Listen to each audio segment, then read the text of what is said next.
Hey everyone, how's it going?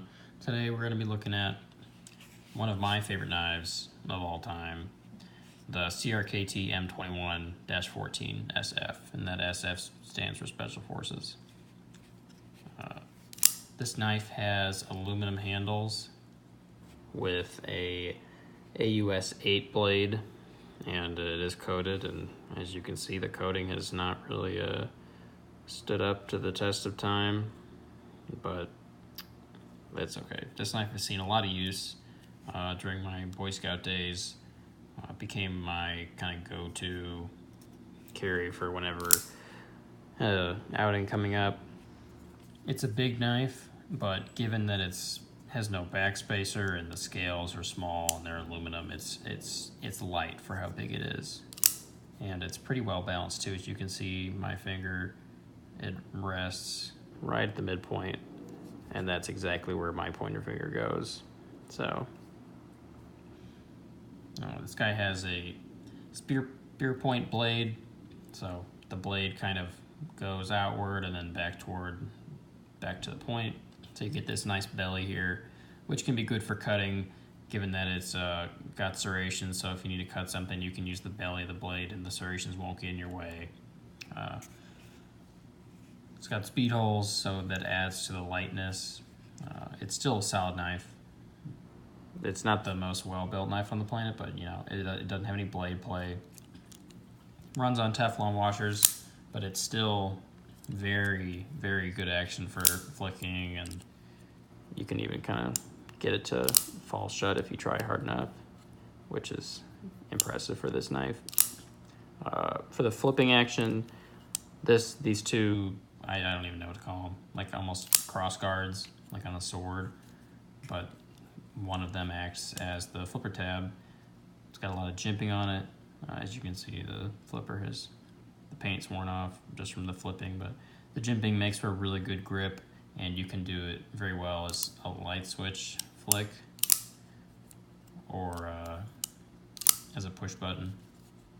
And just like the M16 and the Kit Carson design, these the M line of knives, I don't know what to call them, not BMW, but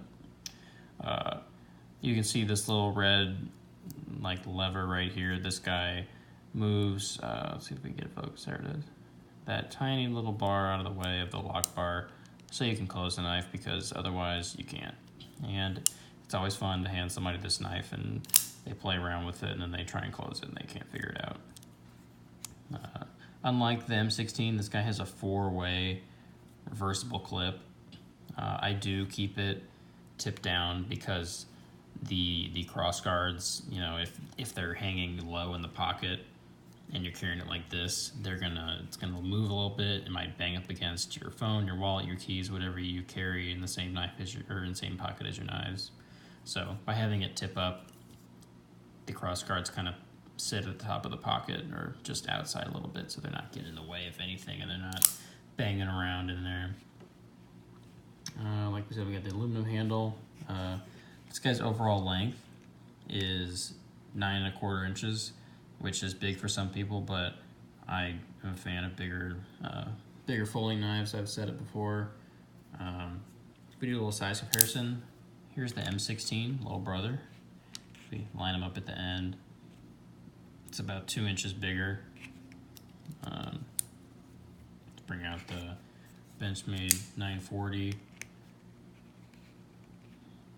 Again, about an inch and a half. Bring out the PM2. Similar sizing. So this is a big knife, but for camping, whatever I was using it for, it did a really good job and it worked really well. Ultratech, similar sizing. So it's a big boy, but it carries well and it does its job. The blade is almost 4 inches, so if you have legal restrictions in your state for blades under 4 inches, you could carry this if you wanted to. It also, the handle length makes up the other 5.3 inches. And as I mentioned the ounces, we might as well talk about the weight. The weight is 6 ounces. So even though I said before that it's a it doesn't feel that heavy. It still is in number wise, but once you handle this knife and you realize how big it is, you understand that it honestly could be a lot heavier, but it's not. So I think they did a good job making the scale so thin. You got standoffs, barrel standoffs here instead of a backspacer.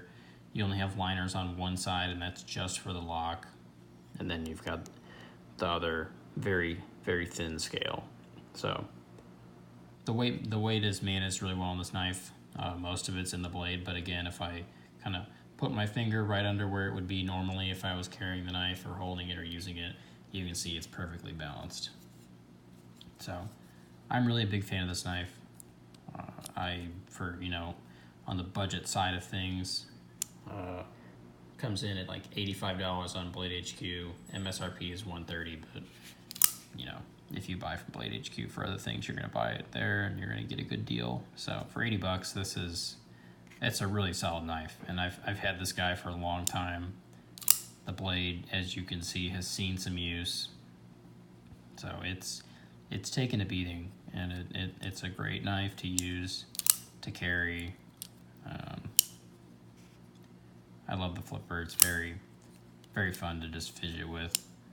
The thumb studs, just like the M16, they act as the stop pin, so you can see they've got a little groove cut out right here in the top of the scale for them to slot into when the knife is opened, and again, when it's closed, they have a little resting place. So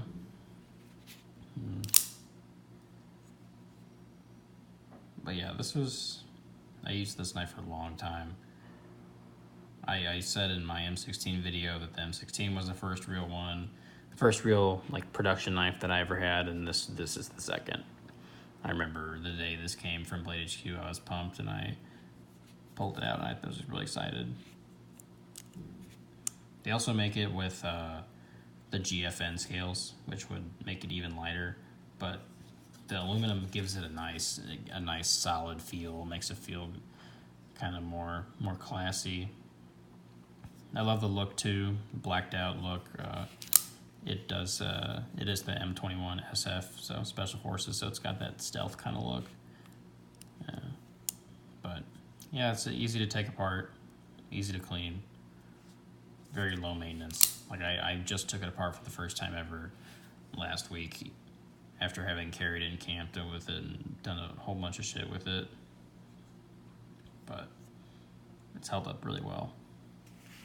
So this has been the Crkt M21-SF.